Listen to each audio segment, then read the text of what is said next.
What's going on, everybody? Welcome back. We back at the FI garage trying to get some more progress done on the build. Today I'm going to put the wiring harness on the motor, being that I didn't get a chance to do it on the last video. And I'm also going to install the oil return from the turbo. Now I am waiting on a few more parts. I got a new oil feed line. I got the 90-degree one. I just feel like this one's probably going to hit, and I kind of don't really like how it looks. The 90-degree would pretty much just look a lot cleaner. And I did get the 90-degree -10 fittings here. So I gotta make sure that that clears. So for anybody that's new to the channel, make sure you guys subscribe. Tap that notification bell, that way you can stay updated with the build and future videos. I do want to say this is the final update video, because after today's video, the motor's definitely going in. So you guys definitely don't want to miss that.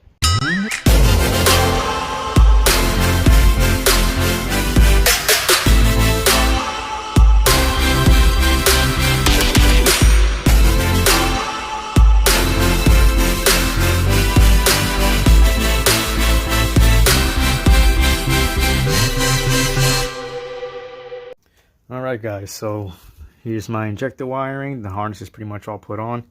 This is my intake temperature sensor. I gotta extend this to make it reach this sensor. But for the most part, everything is on. Alternator is all plugged up. This is my purge solenoid. I'm not gonna be using that.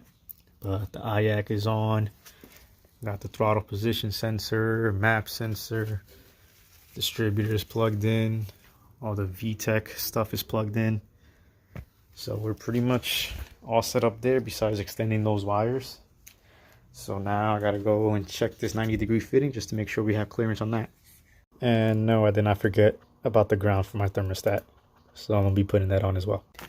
Alright, so here's the 90-degree fitting. And let's see if we can get this to clear.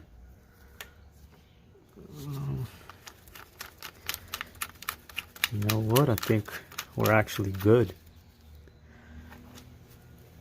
I mean, it's touching right there, but I can angle it up a little bit. And that should still be enough to run the catch can. So thank God that's good. Now I don't got to worry about that, and we can continue on with the build. And now on to the oil return. I threw this 45 fitting on there on the bottom right here. Trying to see what would be the best angle, because it's pretty tight in here. Once I loosen these bolts right here, so I can clock the turbo, kind of give it a better angle. But it looks like that's going to be the angle I'm going to have to put this oil return. And here's the black steel braided line.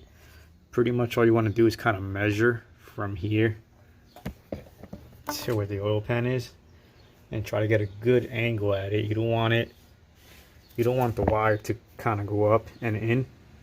You kind of want it going downward. I'll show you guys what I mean.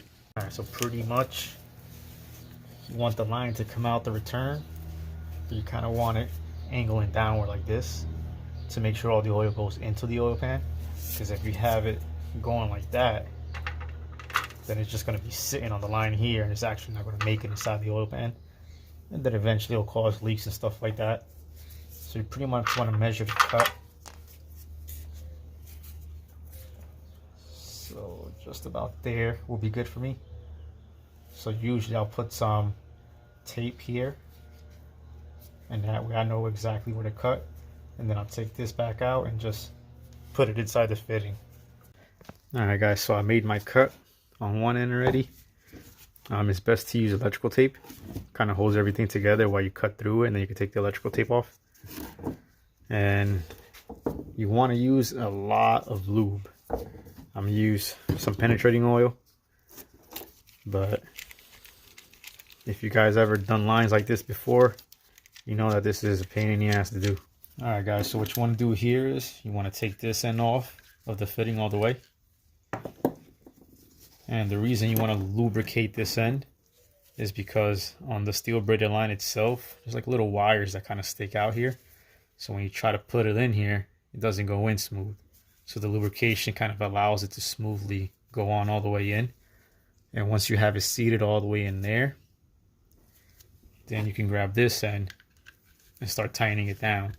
So the line is going to be in here, inside here, and you're going to start tightening this down, And as you tighten it, pretty much this part right here is going to be going inside the line itself. And as you tighten it, it's going to kind of stretch it out, and that's going to form a tight seal. That way you get no type of oil leaks.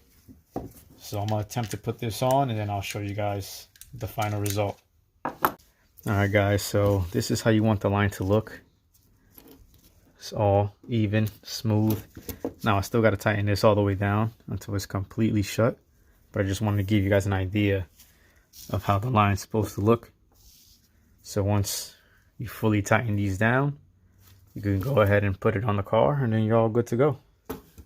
Alright guys, so I'm actually in the video here. I got some errands to run. So on my next video, I'll show you guys the fitment and everything. And of course, like I said, the motor's going to be going in. So the next video you guys definitely don't want to miss. Stay tuned for more, and as always, keep on watching.